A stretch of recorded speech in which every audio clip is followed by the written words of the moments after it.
All right, so we're going to wind it up now. We've got 6 building blocks of our reality. We're going to cover that very quickly. And then 3 tools of transforming reality. 6 building blocks of our reality. These are the 6 things that these are the 6 components of what makes up our reality. Reality as we know it, right? And what is reality other than our experience and our interpretation of experiences, right?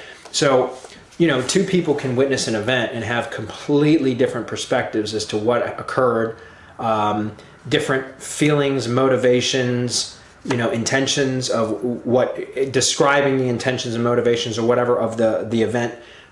It can be completely opposite one another, or there can be similarities and there can be vast differences. So the idea here is that, remember, we filter everything that we experience in our life through our conscious mind, which means we slant everything. We don't actually observe anything. We perceive everything. Does that make sense? Our subconscious mind acts as a recorder. It's just like a computer, right? A computer can be used for good or it can be used for bad. It can be used for productive reasons or it could be used for sabotaging reasons or non-productive reasons. Our subconscious mind doesn't make judgments. It just accepts information. Our conscious mind makes judgments. Our subconscious mind does not. Our subconscious mind only accepts whatever we input into it as reality, as truth. And so when we think, anytime that we experience anything, it's how we perceive it and how we filter that information and think about it that it gets recorded. So when we see something happen and we talk about it negatively, whether it's to other people or internally to ourselves, we are basically ingraining that experience into our mind through a negative slant. So there's no positivity there, right? So that goes into the negative file cabinet, so to speak, for us to recall at any moment whenever we have another similar situation come up. Now we can pull that file from that negative file cabinet, and our expectation, which is also on here, is going to be that it's probably going to be the same, right? The result is going to end up being similar or the same because we've already seen this and done this once, right? Does that make sense? So the building blocks of our reality are really the tools that we use on a conscious level to filter or translate all of the information and the experiences, all of our sensory input, before it goes to our subconscious mind, before it gets recorded into our subconscious mind through all of these filters or slants, if that makes sense. It's a little bit of a kind of a tough concept to grasp or for me to explain. So I'm hoping with practice I'm going to get better at this, guys. So just bear with me. But these are them. Beliefs, number 1. Number 2 is attitudes. Number 3 are thoughts. 4 is feelings. 5 is decisions. And 6 is choices. And you'll notice that 2 of them, number 1 and number 6, have been underlined. And those are because those are the primary building blocks of self-image, is beliefs and choices. Okay, so you know, beliefs are like what are our self-beliefs and what are our core beliefs. And you know, it could be like, for example, you know, maybe some of us have an aversion to money. It might sound silly, I know, especially coming from an entrepreneur, right? But there are a lot of people out there that maybe through some sort of, maybe through their childhood or whatever, they think that having too much money is only for people that are greedy or that are rich or that, you know, are non-deserving and all that kind of stuff. And even though they may be good people and they may want more money, there's a limiting belief somewhere deep inside that prevents them from actually acquiring much money throughout their life or their career, because even though they may say that they have aspirations and goals that they want to achieve and to make more money and do this and do that, at some level there's a limiting self-belief there that having money is bad or is for greedy people, or the money is the root of all evil and that kind of stuff. They're non-deserving of it because, or you have to work hard for your money, and you know, which isn't true either, by the way. But you know what I mean? Like, there's so many different things that could occur through somebody's beliefs, their core beliefs, that prevent them from achieving their goals. And that's where we're getting at with the building blocks of our reality, because we have our own set of beliefs that we have acquired throughout our lives. At whatever age level you're at, you've acquired a set of beliefs. and you probably reinforce those beliefs.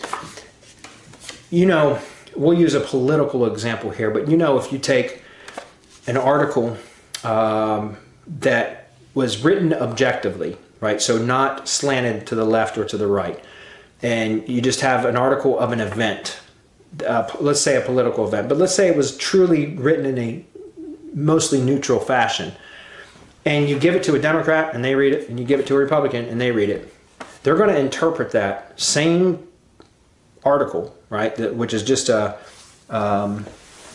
description of an event, basically. They're going to describe it, they're going to get two totally different things out of it, because the Democrat is going to find points within the article that's going to reinforce their point of view, and the Republican is going to find points within that article to reinforce their point of view. It's the same damn article, right? And say it was written in a neutral fashion. It wasn't slanted one way or the other. It's the same article, yet people are always going to find information that reinforces their position. Does that make sense? So when you have a belief, you're going to look for validation, things that will validate or reinforce that belief. And so that's why the building blocks of our reality is, once we have these beliefs, we start to perceive, remember, not observe, but perceive everything through the lens of that belief. Does that make sense? So, in other words, we're going to apply a belief without even thinking about it. We apply an underlying belief to something that we observe or witness or experience. And we don't even think about it. It just happens like that. It's automatic, right? So beliefs is incredibly important, guys, because this is what we're talking about, you know, identifying limiting self-beliefs, starting to reprogram those. And that's what this whole series is about, guys, is identifying where these beliefs are, where they came from, and then reprogramming those beliefs into beliefs that will serve us instead of harm us, right? Number 2 is attitudes.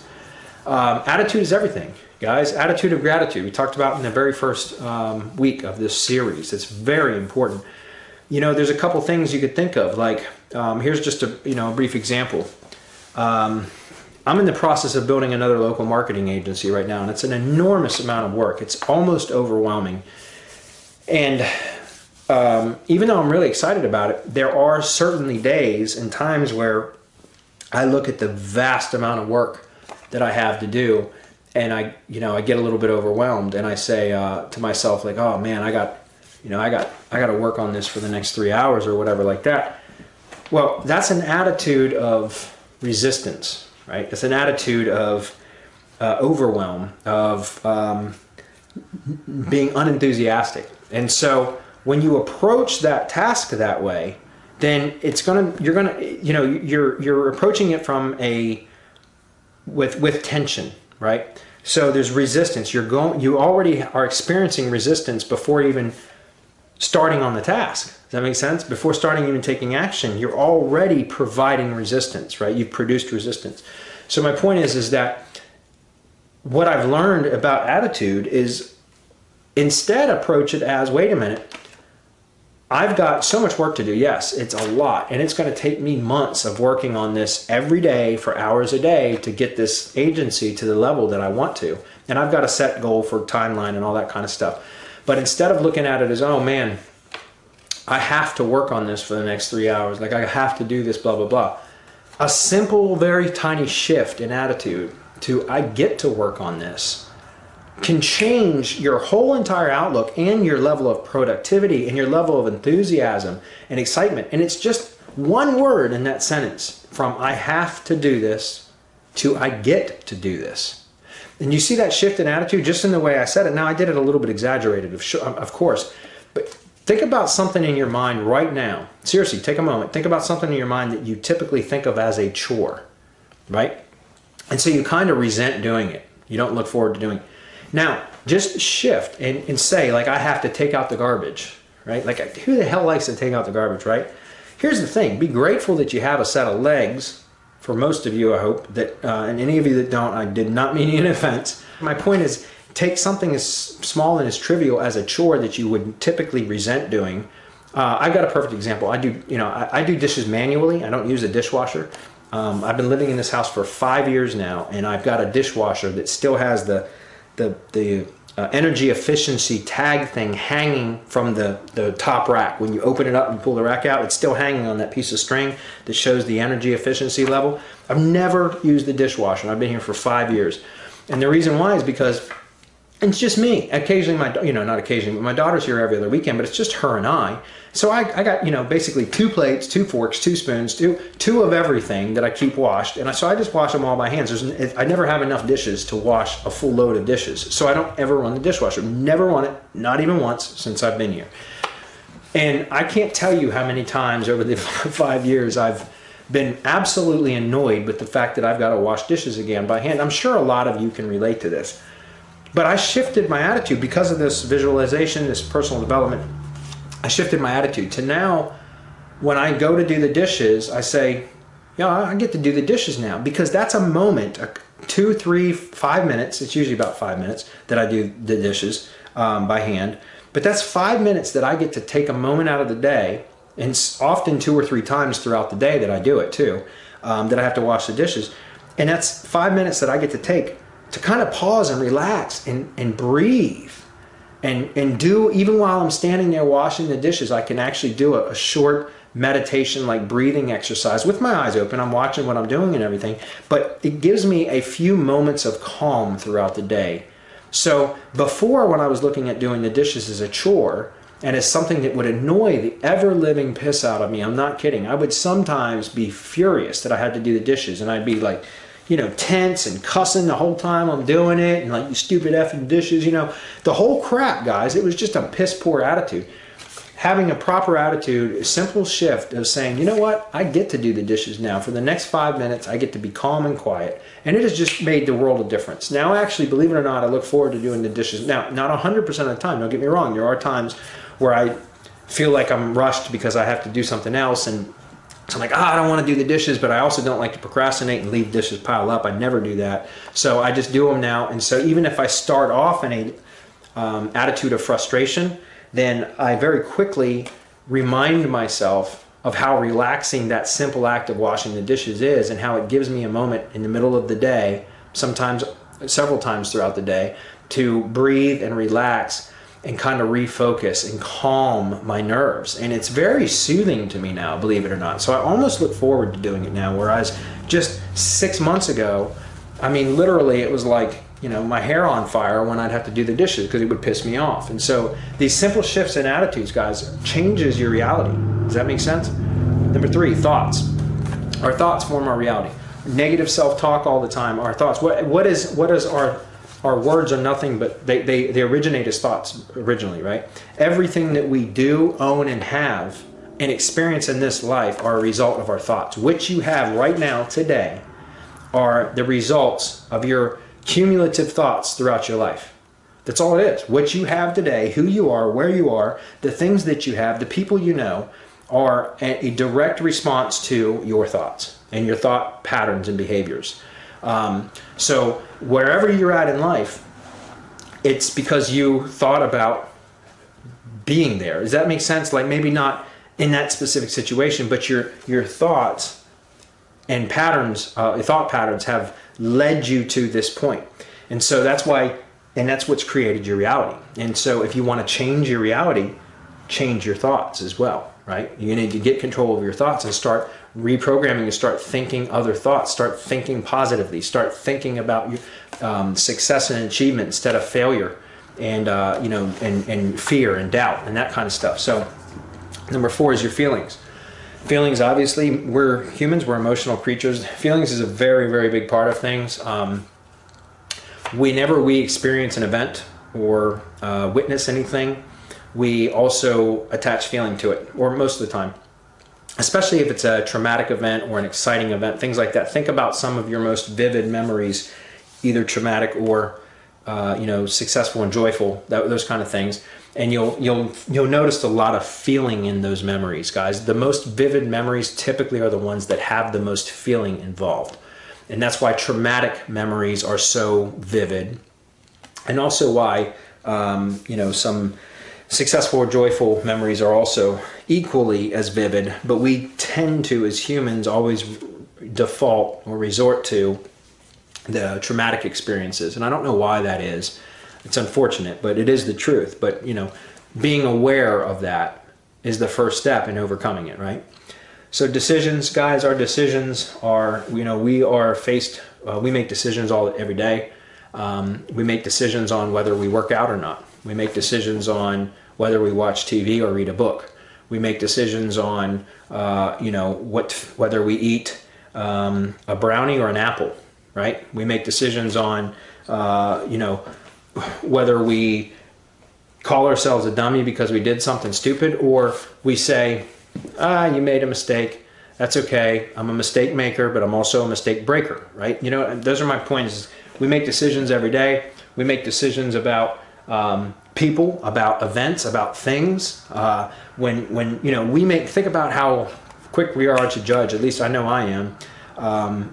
Judge people, book by its cover. Like to see somebody and make a quick judgment of their character with nothing other than the sight of them. Does that make sense? Or perhaps a first impression that wasn't so good, and we've formed an opinion now that is going to be a lasting opinion. That's a decision that we've made, right? And that affects our reality, and that affects their reality, because now in their reality, we've already labeled them as, you know, an idiot or arrogant or rude or something like that. Maybe they're great, nice people, or they're really smart and they just had a faux pas. They made a mistake, or they were having a really bad day, but they're typically, like 98% of the time, they're really nice people and they just had an awful day. But yet we think, what an asshole. You know what I mean? So that's a decision that we make that affects our reality and very much theirs. It very well can affect theirs.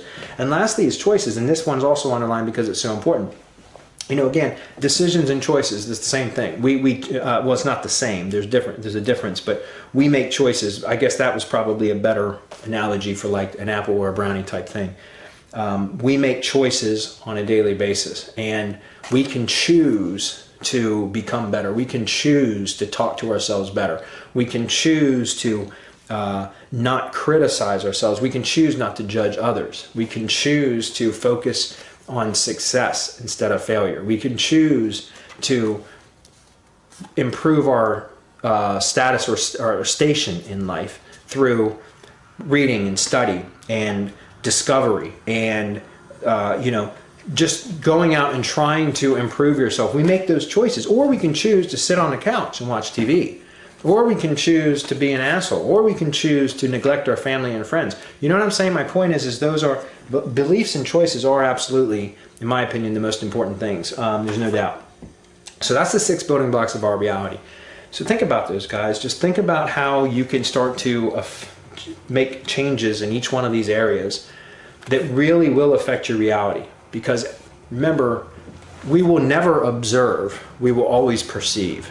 But that's just human nature. So wouldn't it be better, knowing that, armed with that knowledge, wouldn't it be better to proactively perceive with all these in a positive light than in a negative light, which is what our typical human nature is, right? And lastly, the 3 tools of transformation or transforming reality.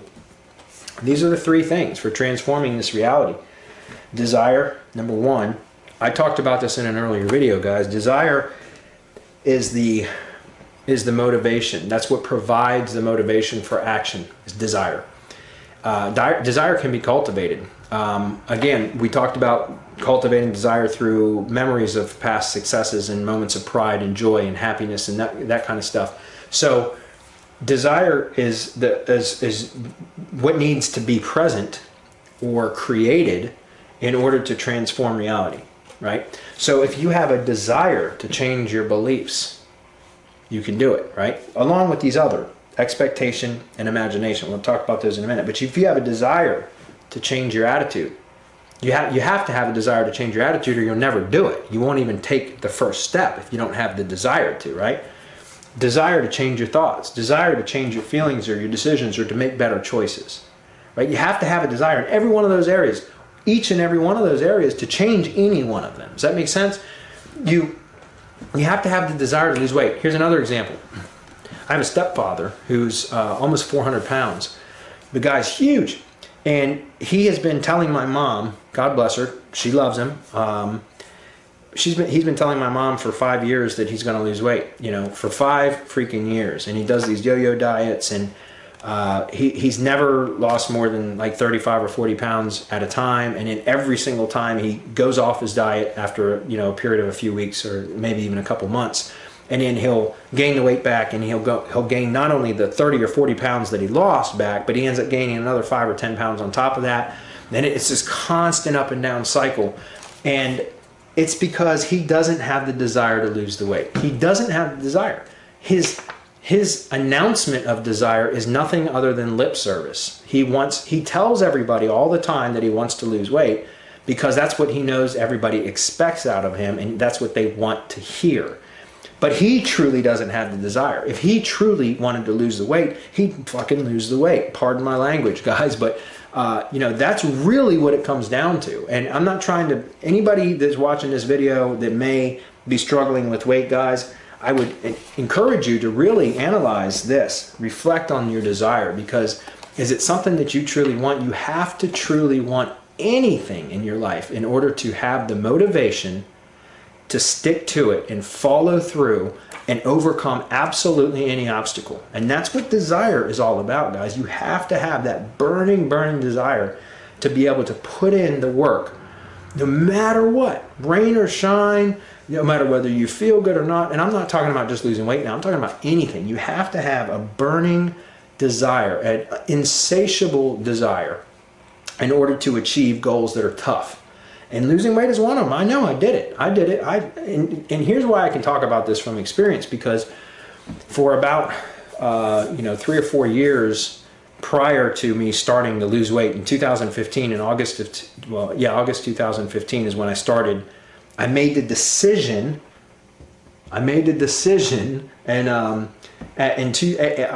7th of 2015 was the day that I joined the gym. I made the decision right then and there that I was done being miserable and being unhealthy, and I had no self-esteem. I absolutely was embarrassed to go out. I just was so disappointed in myself. I literally was I was so fed up with who I had become, and I just didn't like myself at all. So on August 7th, is the straw that broke the camel's back, so to speak. I made the decision that I was going to change, and I was going to do whatever it takes, and I made that decision on that day. It was very simple. Didn't say it was easy, but it was simple. And that's because I had the desire. Does that make sense? The desire at that point had reached a level where I said, I don't give a shit what it takes. I'm going to lose this weight. I don't care if it takes me 5 effing years to do it. I'm going to do it, and I'm going to work, and I'm going to put in a minimum of 30 minutes a day exercise, rain or shine, sick or not sick. I don't give a shit. If I can get out of bed, I'm going to work out for 30 minutes a day, period. Well, here it is a little over 2 years later, like 25, 26 months later, I guess. And now I work out for 60 to 75 minutes every single day, and I've done it for over 2 years now consistently, and I'm in like the best shape I've ever been in. I honestly didn't even think I could get into this kind of shape. And again, it comes back to the desire. If I didn't have the desire at that point, I wouldn't have made that decision, which was a decision made in a moment's notice. Just like that, I made that decision, guys. But here's the thing, for 3 or 4 years prior to that, as I was getting fatter and fatter and fatter, I thought there were times through those 3 or 4 years where I thought that I wanted to lose weight. And I would say, I'm going to go lose weight. And I would start to exercise a little bit, and I would start to go on, different kinds of diets and stuff like that. But the desire was never truly there. Even though I thought maybe perhaps it was truly never there, because I wouldn't put the effort in, and I wouldn't stick with it long enough. I might put the effort in for a few days, a few weeks at a time, but I wouldn't see the results as quickly as I wanted. So I would give up and say, oh, I guess I'm just not, whatever, like, I guess I'm just meant to be fat and blah, blah, blah. No, that's bullshit. It's because I didn't truly have the desire. I truly didn't want it bad enough. On August 7th, 2015, when I saw my picture on Facebook and I was, freaking almost 300 pounds, it was unbelievable. When I saw that picture and I was disgusted with myself, that, just like somebody flipped a switch, it was like, that sparked the desire. And at that point I made that simple decision, which then cascaded into making better choices, which then changed my thought pattern, which then improved my attitude about physical fitness, which then started changing my feelings when I started to see results. And what happens when I started to see results? I started to believe. I started to believe that I was capable of getting into not only better shape, but damn good shape, if that makes sense. And so this started with desire and a decision, which, you know, triggered the decision, which then kind of a snowball effect. It just started working its way through all of these different things up here and changing all of them. And it all started with desire, right? Expectation is number 2. You have to expect the results that you desire. In other words, you have to expect that you can actually achieve them. That's kind of like belief, right? You have to believe that it's possible. So when you have made a decision, a goal, and you decide that you want to do something, and you have the desire, a burning desire, you have to expect that you will actually achieve it, which will cause you to believe it. Right? You have to have full expectation that that goal will be achieved. And you also have to expect that it will be achieved in the timetable, the time frame that you set it up for, right? That you set for that goal. Is it always going to happen? No, absolutely not. But it doesn't matter. You have to believe it. You have to expect it. You have to have the desire. And that will create the belief, right? Does that make sense? And then lastly, your imagination, guys, tools for transforming reality. It's because you have to start imagining, which is interesting because when I started, I'm going to use weight loss again just because it's such a dramatic transformation. It's such a dramatic example. But when I got the desire and then made the decision and I committed to it and I started making better choices, which improved my attitude, like all that kind of stuff where I just went through. I had no image or visualization in my mind. I didn't even know about this stuff then, really. But I didn't have this image of being like super good in shape when I started that on August 7th of 2015. My goal was initially just to lose 50 pounds, right? That was it. And I knew at 50 pounds I wasn't going to look super in shape, but I was going to look, because I was 280 pounds. 230 pounds is still overweight, right? Quite a bit overweight, in fact, for my height. But my goal was to lose 50 pounds. And so I had no visualization or creative imagery. I had no imagination about, being in the kind of shape I am now, which is still, like I said, a work in progress. I mentioned earlier, like I don't have a goal anymore now for fitness. My goal is just every day to improve upon my the day before, if that makes sense, to go a little bit harder or a little bit longer or a little bit faster or a little bit more weight or a little bit less time if it's a timed thing, whatever it may be, or a little bit more intensity, whatever. That's all I try to do on a daily basis. So anyways, imagination, it's interesting, but you can reach your goals, at least I think so, sometimes without the imagination part, because let me rephrase this. I didn't recognize that I was using imagination at any point. I may have been imagining what I would be like 50 pounds lighter, but I certainly wasn't imagining what I'd be like 100 pounds lighter, because that seemed like so far away. And I honestly thought that if I got to 180 pounds, which I weigh a little bit less than that now, I weigh about 177, 178 right now, I thought that I would be way too skinny, right? I did. I honestly thought at 280 pounds that if I was to get 100, if somebody would have said, well, what do you want to weigh? And you should probably be around 180. I'd have been like, no way. I'm not, dude, I'd be a skinny twig. I'm a big guy, I thought like I had just big bone and big. No, it was all bullshit. Like, I'm 180 pounds now, and I've still got a little bit of fat to get rid of around my midsection. You know what I mean? So my point is I didn't have an imagination of what I would be like 100 pounds lighter. I wasn't even shooting for that goal.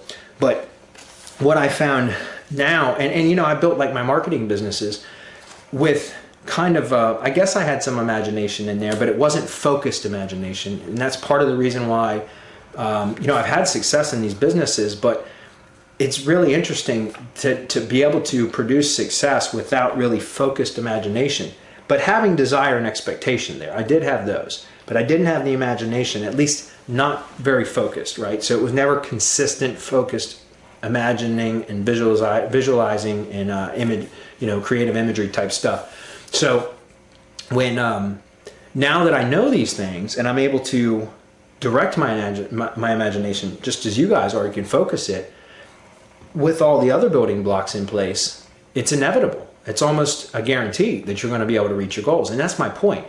is that I know from my own experiences, and like just using the weight loss, from desire and expectation, that all these other things up here, these are the tools of transforming reality. These are the building blocks of reality, right? So if you can start to activate some of these tools, and like I said, I've done it with 2 out of 3 in several areas of my life because I didn't have the imagination. I did have desire and expectation, but I didn't have focused imagination anyways.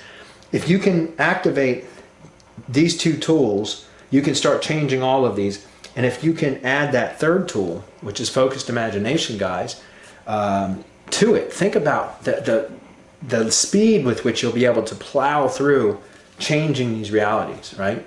It's because you have now ignited all 3 tools for transforming reality, and you can start systematically, methodically breaking through each one of these and changing those thought patterns and beliefs and things like that. Does that make sense?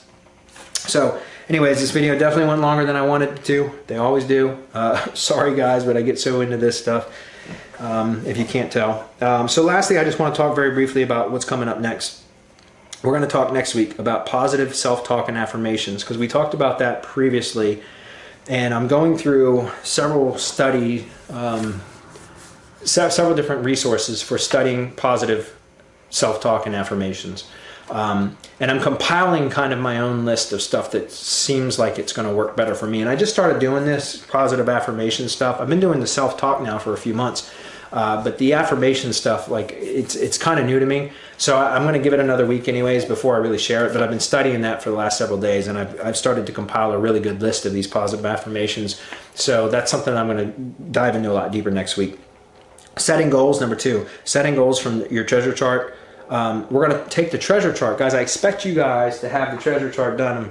I'm pointing over to my blank board. But I'm going to expect you guys to have your treasure charts done next week. You should have it. I mean, guys, I know we're all busy.